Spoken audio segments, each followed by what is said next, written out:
अस्सलाम वालेकुम दोस्तों। ड्रामा सीरियल बज्जो एपिसोड 78 का टीज़र बहुत दिलचस्प और जज्बात से भरपूर है। कहानी एक नए मोड़ की तरफ बढ़ती नजर आती है, जहां दुर्दाना एक बड़ा फैसला लेती है। वो चाहती है कि जो काम वो शादी से पहले करती थी उसे दोबारा से शुरू किया जाए। इस फैसले में वो बुशरा को अपने एतमाद में लेती है और कहती है कि उन्हें सबा से बात करनी चाहिए। उसकी ये सारी गुफ्तगू बज्जो सुन लेती है। वो बीच में बोलती है, कहती है कि तुम लोगों को अपनी सास से इजाज़त लेने की क्या जरूरत है, तुम लोगों ने जो करना है कर गुजरो।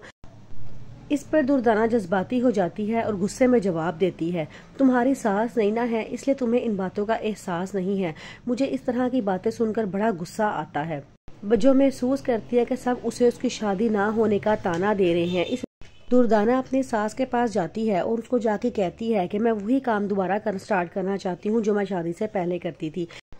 इस पर उसके सास सख्त नाराज हो जाती है और कहती है, तुम्हें क्या लगता है तुम्हें इस घर में कोई काम नहीं है जो तुम ये सब कुछ स्टार्ट करना चाहती हो? पहले की बात और थी मगर अब तुम इस घर की बहू हो। दुर्दाना अपना पॉइंट समझाने की कोशिश करती है मगर उसकी सास साफ इनकार कर देती है और कहती है, मैं तुम्हें जॉब करने की इजाज़त नहीं दे सकती। दूसरी तरफ कहानी में एक नया मोड़ आता है जब बज्जो की माँ को पता चलता है कि बज्जो बुशरा के घर में मौजूद है।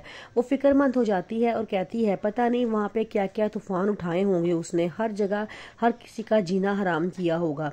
इसके अलावा शब्बो की मामा का किसी से झगड़ा हो जाता है। झगड़ा इतना बढ़ जाता है कि दूसरी औरत उसे उसकी दुकान के सामने मार पीट के चली जाती है। इस पर शब्बो की मामा बहुत टूट जाती हैं और गुस्से से कहती हैं, उसने मुझे मेरी दुकान के आगे मारा, मुझे जलील किया, मैं उसे नहीं छोड़ूंगी।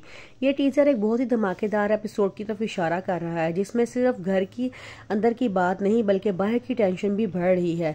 देखना होगा दुर्दाना अपनी बात मनवा पाती है या नहीं और शब्बो की मामा किस हद तक अपना बदला ले लेती हैं।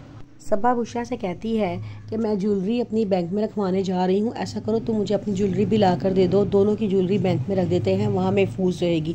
बुशरा कहती है कि आंटी आप बिल्कुल ठीक कह रही हैं, मैं अभी सारी ज्वेलरी लेने जाती हूँ।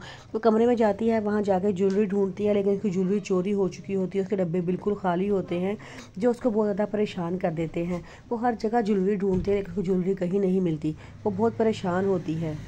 इस सडन ट्विस्ट ने टीजर को और भी सस्पेंसफुल बना दिया है। अब देखना यह है कि दिलचस्प है कि उसकी ज्वेलरी किससे चुराई है और ये किसकी चाल है। ये सब जानने के लिए हमें पूरी एपिसोड का इंतजार करना होगा।